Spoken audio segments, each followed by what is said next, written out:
Hey everybody, Evan here, and I am really happy to bring you the second video in my OK Computer Emerging Technology lecture series and how it affects architecture and the AEC industries. The topic today is autonomous vehicles. I hope you've already watched the first video in the series on drones. If you haven't, you might want to do that first. It's right up here because it does lead into a piece of this. So click on that card, watch that video, and then come back and watch this lecture on autonomous vehicles. They're a game changer if you think long run and how the design of our cities, our infrastructure, our architecture is going to change significantly in the next decade because of AVs.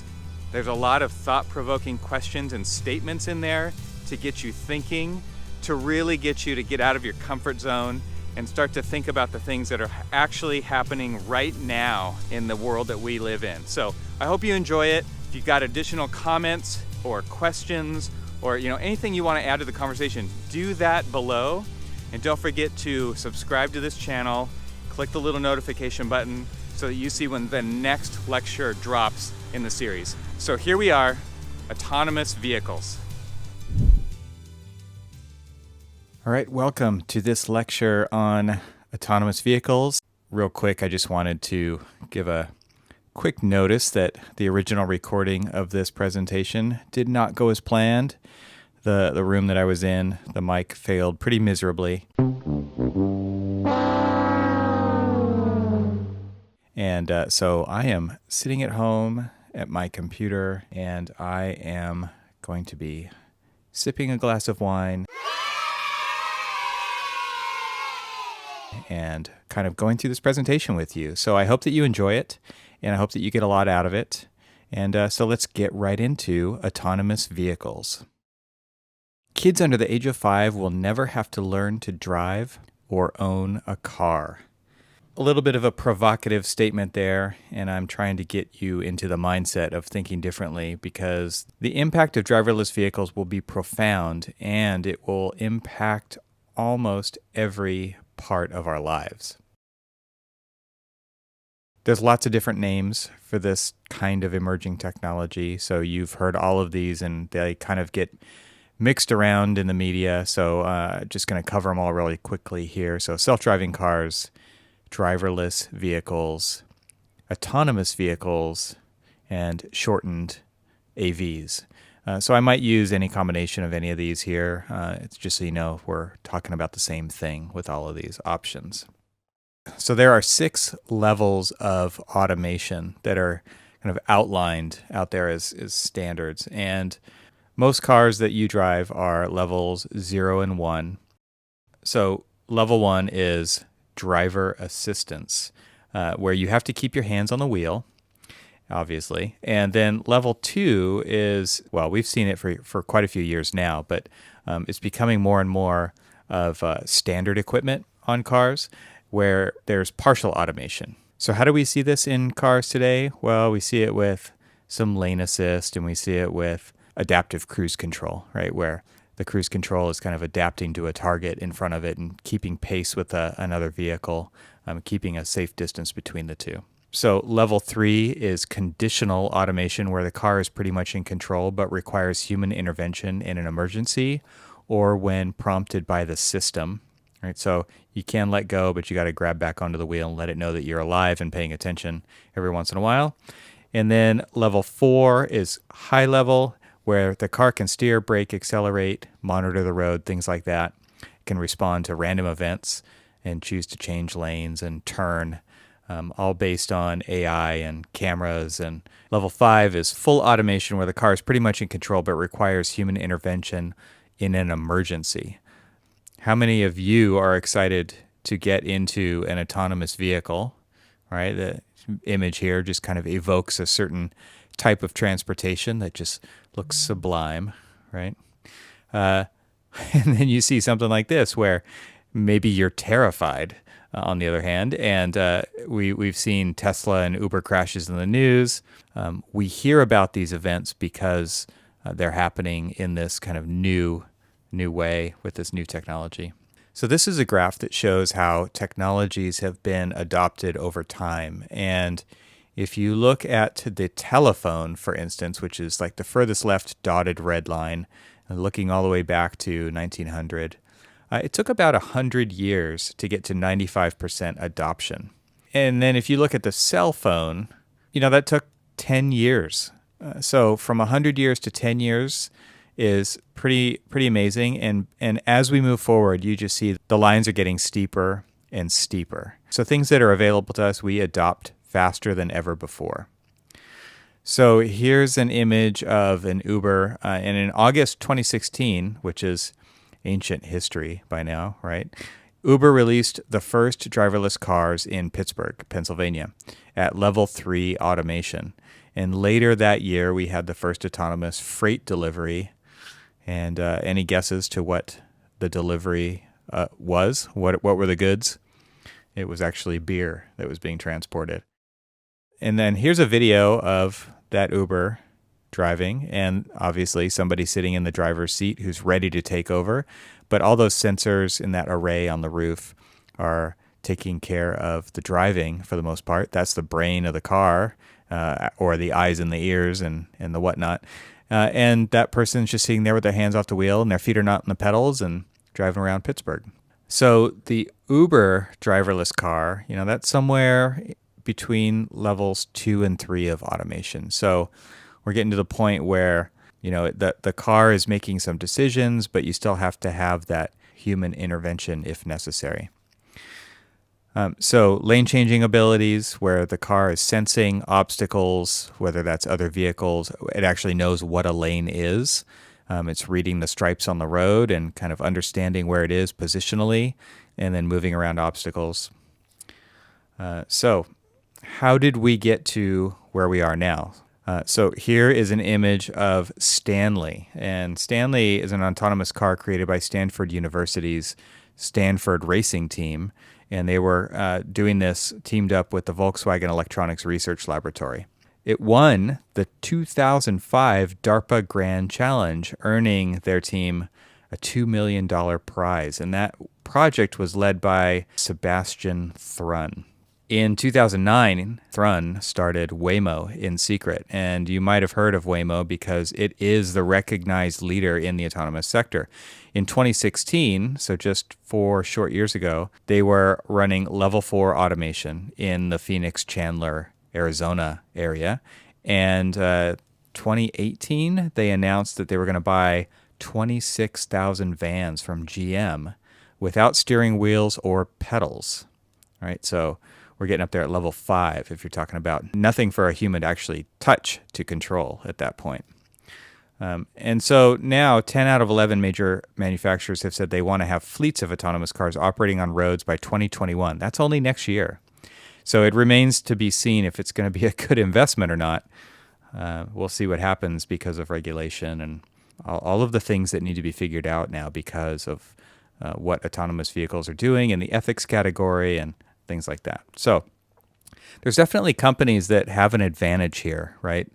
Companies that build maps definitely have an advantage. So if you talk about Google, they own Google Maps, obviously, Google Earth, Waze, technologies like that. And then Apple, really into the mapping in the last few years, really trying to catch up to Google in many ways, but doing some pretty incredible work there. So those are technology companies that obviously have an advantage because of the mapping that they've been doing, and they have vehicles, fleets of vehicles driving around all the time, driving and redriving on the roads that we all drive on. And most cars today are only prepared to drive on a map, right? So they're not really prepared to drive on city streets like this. A two-dimensional map is way different than this three-dimensional reality and this image that we're looking at right here. So just because a company makes maps doesn't mean that it's going to be really good at doing autonomous vehicles. So to be truly adaptive, obviously we're talking about a lot of sensors on the vehicles here. Cars have to be able to gather real-time information about this dynamic, unpredictable environment, that 3D environment that we just talked about, right? So talking about sensors like cameras, LiDAR, There's also things like millimeter wave radio and ultrasound. People are trying all kinds of different tactics to make sure that their cars are seeing and hearing and aware of their surroundings. So here's an image. This is a patent filing for Alphabet, who's the parent company to Google. So this is their self-driving little jelly bean that uses LiDAR to map the road ahead. So it's got this little thing on the roof like a siren, and it's spinning, and it's constantly kind of looking at the surroundings of the vehicle. And this is an image of what that kind of looks like. So you can see here that it's doing like a point cloud map where it's sending out lasers. Those lasers are reflecting off things and hitting things, and the different types of objects are then being kind of identified within that system based on shape and size, and it's starting to figure out what things are in the world around it. And so LiDAR is great, but it's also a weak link because just through the research that I was doing, basically it's very expensive and it also breaks down. There's only a handful of companies that actually even make it. So it's one of those technologies that's really hard to get. And once you get it, it doesn't necessarily provide the most reliability. So these things can cost thousands or even tens of thousands of dollars a piece, these sensors, these LiDAR sensors. So now let's talk about the autonomous kind of vision of the future, where I think it's worth kind of now thinking about what is the world going to be like that we would be living in where we have autonomous cars driving around. So people won't own their own cars, right? Transport will be delivered as a service from companies who own fleets of self-driving vehicles. There's so many technical and economic and safety advantages to transportation as a service that this change may come much faster than most people expect. Owning a vehicle as an individual is going to become a novelty, and mostly it'll just be for collectors and maybe some competitive racers, people who are just really into cars, right? They're real enthusiasts at that point. For the most part, normal people, as we'll call them, just won't even have the need for a car. They won't have the need for owning one, I should say. And then, back to that initial kind of provocative statement. Again, kids under the age of 5 will never have to learn to drive or own a car. Software will eat the world. What does that mean? Because software and technology companies will own more of the world's economy. Companies like Uber, Google, Amazon, as they turn transportation into a pay-as-you-go service. And over time, they're going to own so much data about people and patterns and routes and obstacles that people trying to get into this business, this autonomous vehicle business, will have huge barriers to enter the market.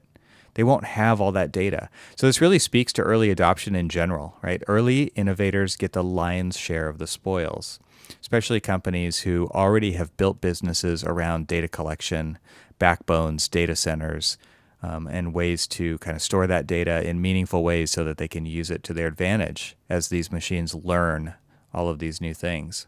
So another thing that's going to happen, the transfer of wealth will shift, right? Without government intervention or some sort of organized movement, there's going to be a tremendous transfer of wealth to a very small number of people who own that software, the battery, the power manufacturing, the vehicle servicing, the charging, the power generation, and the maintenance infrastructure. Cars will become like routers that run the internet. Most consumers won't know or care who made them or who owns them because it's not going to be their personal property, right? So they're just not going to care as much. It's kind of like when you get a car rental, it almost doesn't matter what the car is. It's just utility at that point, and you're just using it for what you need it for. So this is also worth pointing out as designers that vehicle designs have the opportunity and will change radically. They won't need to withstand crashes in the same way. All the vehicles are going to be electric. Self-driving, software, service providers, they're just going to be electric, right? So they can look a lot different than they do now. They can come in different shapes and sizes. Maybe they can attach to each other in some situations, and there's likely going to be significant innovations in materials used for vehicle construction. So for instance, tires and brakes could be re-optimized with very different assumptions, especially around variability of loads and much more controlled environments. Think about it. If all these cars are talking to each other all the time, there's never going to really be the need to slam on the brakes unless there's some other thing that pops out. That's probably the thing I'm most excited about with autonomous vehicles is like the promise of traffic going away. When all of the cars are autonomous, they're all in communication, they're all talking to each other, we're just not going to have that problem. Obviously, it's going to take a long time to get there. So here's a quick example of one of the latest developments out of Tesla, right? The Cybertruck. Bodies are probably going to be primarily made of composites, 3D printed. You can see the body of the Cybertruck here looks very different than any other truck out there, where it's being optimized around, the shell of the truck is the structural of the truck. It's no longer this kind of hidden frame within. It's the body of the truck. Right, so electric vehicles with no driver controls are going to require about a tenth or fewer the number of parts, maybe even a hundredth, and thus will be quicker to produce. This Cybertruck, again, is a prime example of that. A lot less parts in this design than there are in conventional vehicles. And there might even be designs with almost no moving parts other than wheels and motors, obviously. So very interesting to start think about how vehicle designs can change radically. So real quick here, let's just jump into this Cybertruck thing because I think it's so interesting. If you go to the Tesla website and you click on the Cybertruck, you can just click on this little thing to order it, right? You can use Apple Pay. And I think this is super interesting, right? Because if you look at the different options here, obviously there's different kind of performance options, but if you look right in the middle here, full self-driving is an option for an additional $7,000. And obviously that depends on legislation and all those things, and that's what you read about when you click that Learn More link. But the promise of it is here now, and obviously things are headed in this direction. Tesla is leading the charge in that in many ways. And so when you click on that Learn More link, it basically kind of spells it out for you. It does require active driver supervision, doesn't make the vehicle completely autonomous, and it is dependent upon achieving reliability far in excess of human drivers and regulatory approvals and more fine print. So here's some more examples. New players in vehicle design and manufacturing. This could be a mix of different companies. This could be Uber, Google, Amazon, and maybe companies that you don't even yet know. There'll probably be 2 or 3 major players who control more than 80% of that market. And there becomes API-like access to these networks for smaller players, much like the marketplace for iPhone and Android, right? So app stores, if you will, but maybe there's additional functionality that you could run on these car platforms, these autonomous vehicle platforms. So, however, it's worth saying that the majority of the revenue will flow to a few large players as it does today, right? Apple and Google. In the smartphone market, it's going to be probably pretty similar in the autonomous vehicle market. Here's an image of a battery system for current electric vehicles, and most likely in the future, cars are going to be able to, or should we call them cars? I don't know. Vehicles are going to mostly be able to swap batteries rather than serve as the host of battery charging. So you're not going to have to wait for the car to get charged while it sits. Batteries are going to be charged in distributed and highly optimized centers, and the batteries will be exchanged without human intervention. Like a car wash, like a drive-through, it's just going to happen while you wait for a few minutes instead of, for a couple of hours or 45 minutes or however long it takes to charge your car enough to get to the next stop right now. And then vehicles that are electric are going to be able to provide portable power for a variety of other purposes, which will also be sold as a service, right? So construction job sites, why do you need generators anymore? Disaster, power failures, and events like that. There may even be temporary or permanently replacing power distribution networks, like a power line for a remote location won't be needed anymore. So imagine a distributed power generation network like autonomous vehicles providing that last mile service to some locations. It's going to be pretty incredible. And you can see here in the left, they're kind of talking about that, where the car and its communication to the grid and its energy storage and the ability for that to just kind of be a mobile battery service is pretty interesting because it's a like they say at the top there, vehicle to grid bidirectional energy concept. So here's something else to think about, right? Most lawyers could lose sources of revenue significantly, right? So traffic offenses, crash litigation is going to be reduced dramatically. This person-to-person exchange information after the crash is going to be a thing of the past. The auto insurance industry, as we know it, could potentially just go away. Most car companies are going to go out of business, and most of their enormous supplier networks. There will be many fewer vehicles on the road, maybe a tenth, maybe even less, because not everybody's going to have one. There's going to be less cars serving more people because they can just be out doing their business while you're at work. Everybody's car now sits around 95% of the time, right? It's parking lots aren't for parking, they're vehicle storage, and vehicles are being stored most of the time. So what happens when you don't need to own that car and it's out running the errands and running people around because it's not yours, it's a shared commodity at that point, right? And not to mention this supplier network. I mean, I read an article recently that showed how Tesla is probably 6 years ahead of everybody else. And one of the major reasons why is because they don't rely on these major component supplier networks. They try to do everything themselves. And so these car companies that have been established for a really long time, they're so embedded in this system that's been developed with suppliers and dealers and repair shops, that they own. All of that has to change when you change the way that end unit functions. It's really interesting to kind of dig deeper into the thinking behind how much they're actually going to change the automotive business, the manufacturing business. Something else to kind of think about when vehicles have all these sensors and they don't need lights, they don't need signs. A lot of those are going to become obsolete. Vehicles may not even have headlights, as infrared and radar, these sensors that are on them, take the place of human light spectrum. So the relationship between pedestrians and bicycles and cars and trucks will likely change dramatically. And some of this will come in the form of cultural and behavioral changes as people travel in groups more regularly. Walking and cycling becomes more practical in places where it isn't today. Not to mention just the effect that this is going to have on the night sky. And, pretty cool to think about. Power grid will change substantially. Consumers and small businesses with solar panels, small-scale tidal or wave power generators, windmills, other local power generation will be able to sell their kilowatt hours to the companies who own the vehicles. And this will change the net metering rules and possibly upset the overall power delivery model.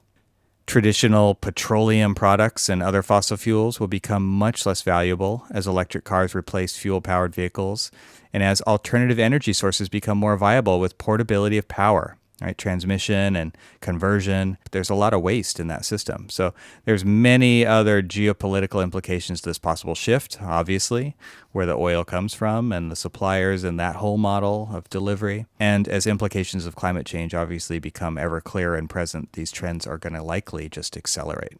Autonomous vehicles will radically change the power centers of the world, and they'll be the beginning of the end for burning hydrocarbons. The powerful interests who control these companies today will fight viciously to stop this, and there may even be wars to slow down this process as oil prices start to plummet and demand dries up. Consumers are going to have more money as transportation, which is a major cost right now, especially for lower income people and families, get much cheaper and ubiquitous. And though this may be offset by dramatic reductions in employment, because technology changes many times faster than people's ability to adapt to new types of work.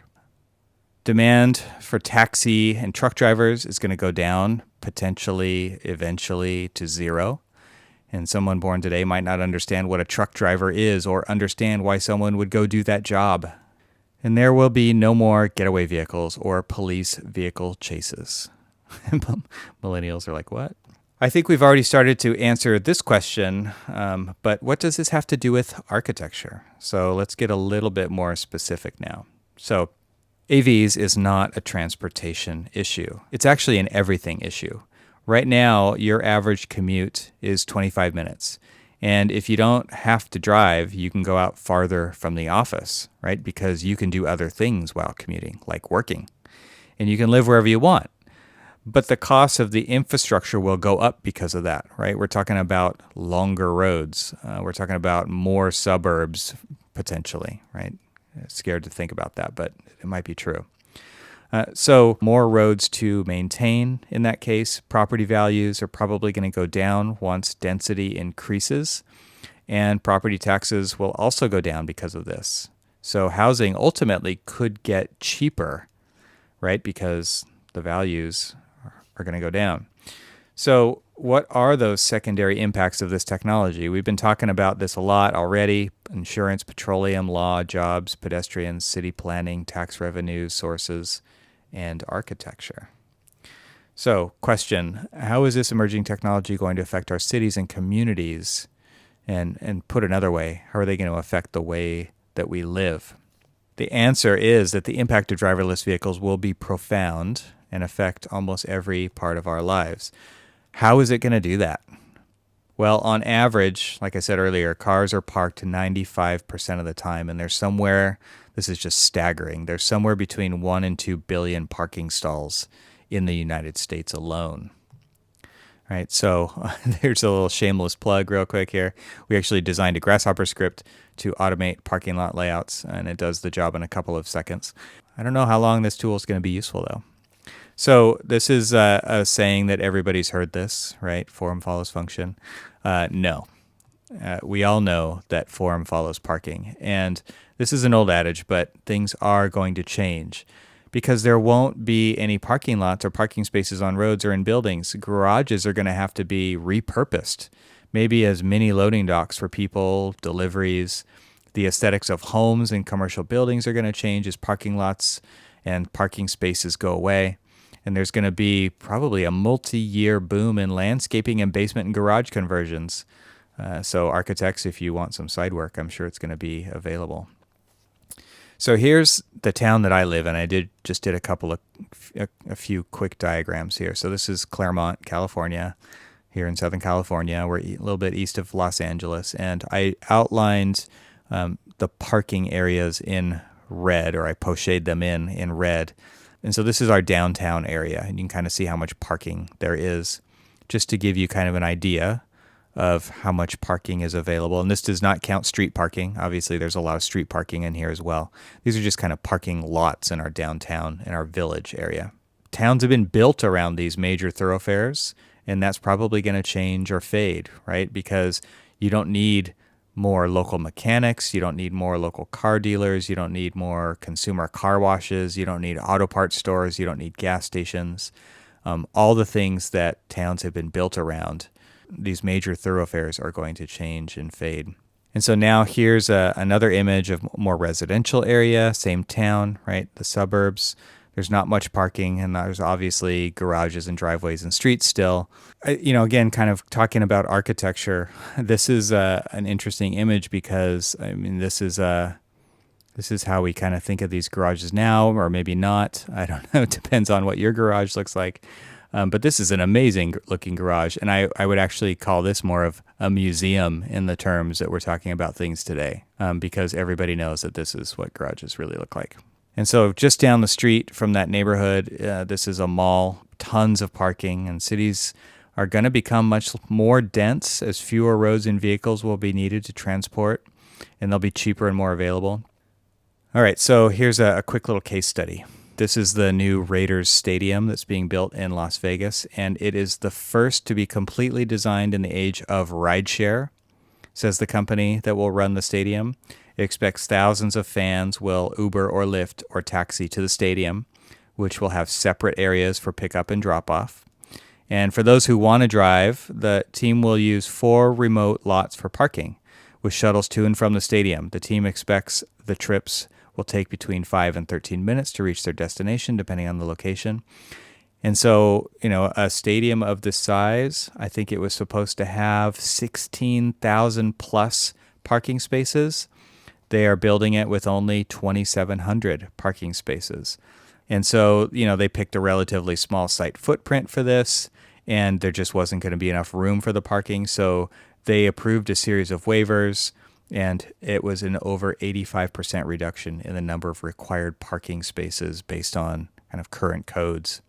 So pretty interesting development. And just wanted to throw this out there. There's this organization, the National Association of City Transportation Officials, NACTO.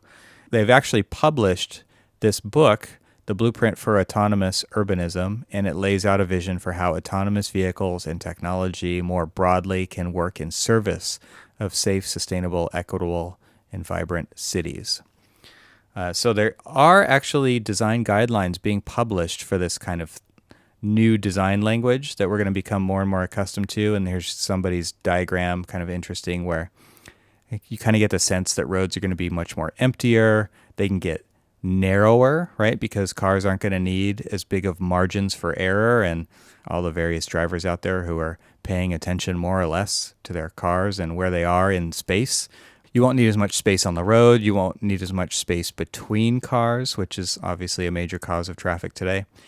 And people will share a lot more of them, right? So there will be a lot less of them. And traffic flow will be better regulated, and there will be algorithmic timing. So you can leave at a more precise time to get to your destination because it'll all be figured out via all of the algorithms behind the mapping technologies to optimize that infrastructure utilization.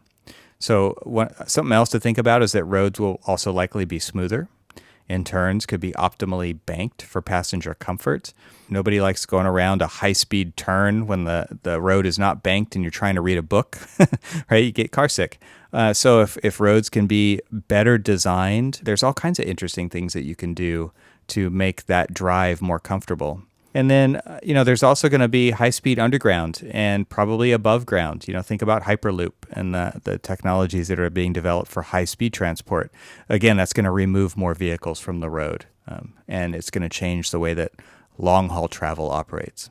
A couple images here of biking and walking. Obviously, that's going to become easier and safer and more common as roads get safer and less congested. And obviously, there's a huge movement right now in creating these new pathways that are being reclaimed from roads and giving less emphasis to cars. And obviously this is going to come online with cheap, reliable transport available as a backup. And then AVs will start flying, right? So the next logical step is to go vertical and use all the space we have above us. There's obviously the opportunity for aerial highways above the ground plane where they can rewrite the highway infrastructure. We don't have to follow the same grid.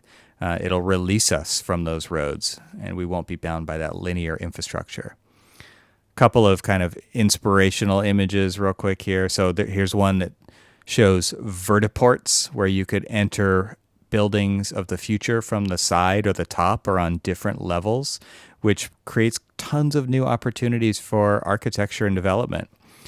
Drone parking for deliveries on the roof. Autonomous passenger drones could land on the roof. You could enter the building from up there instead of the street level. Kind of rewrites the concept of a front door for a building. It no longer has to be on the ground. A couple more examples here of these autonomous or helitaxis. Just don't get too close to the rotors as you're walking through it. Here's a Boeing design that was tested. It's a prototype. And it's an electric autonomous passenger drone, a vehicle that it's just a couple of years old in design, right? So they're already prototyping these things. This is a Uber taxi clip from CNN Business I found online that kind of gives you an idea of what these things are like to be inside.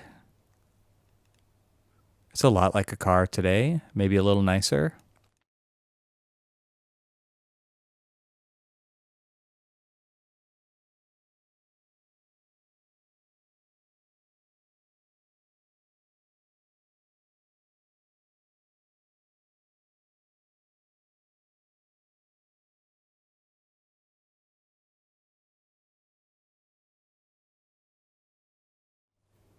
So we'll see if these come to pass with their timing.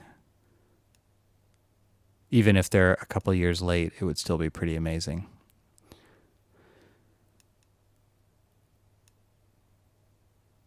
And you can see here landing on the roof or near the roof.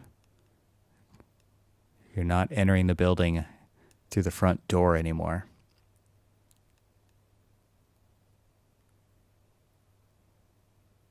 Here's a few different options of different ones flying around, other manufacturers that are getting into this business. Lots of different design opportunities for these vehicles. So how close are we to this AV future? Obviously, as you can tell by a lot of the slides in this presentation that we've already shown, it's happening right now in some places, and those epicenters continue to develop.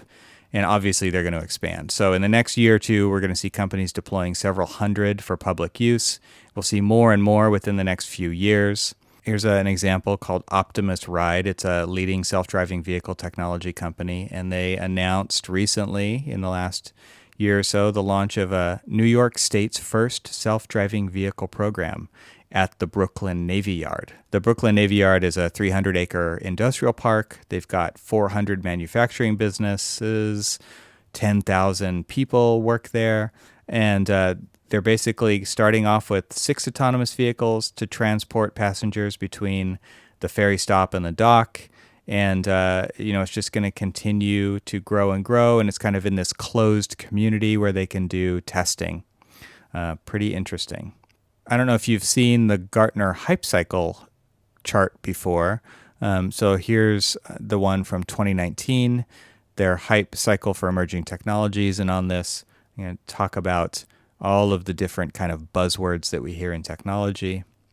And we'll zoom in on it here for a minute right here. And you can see that autonomous driving level 4 is in the trough of disillusionment, right? That's where it's crashing down because it's such a difficult technology. We're seeing car crashes. We're seeing failures. You can see this kind of hype cycle, as they call it. The hype is at the beginning, and then you have this disillusionment in the middle, and then the slope of enlightenment and the plateau of productivity is when these technologies really start to work for people and provide value. So there's some other ones in here. You can see where level 5 is. You can see where flying autonomous vehicles are. So obviously they're behind level 4. You can see the natural kind of timeline of these things. And so the final challenge for today, how many people are working on those community changes that AVs are bringing? Right? Just think about these companies, these examples that I've shown you. How many people are working on that? Hundreds? Thousands? Maybe tens of thousands of people? Think about how many minds are going into this problem, trying to solve it, trying to be the first ones to do it. There's a lot.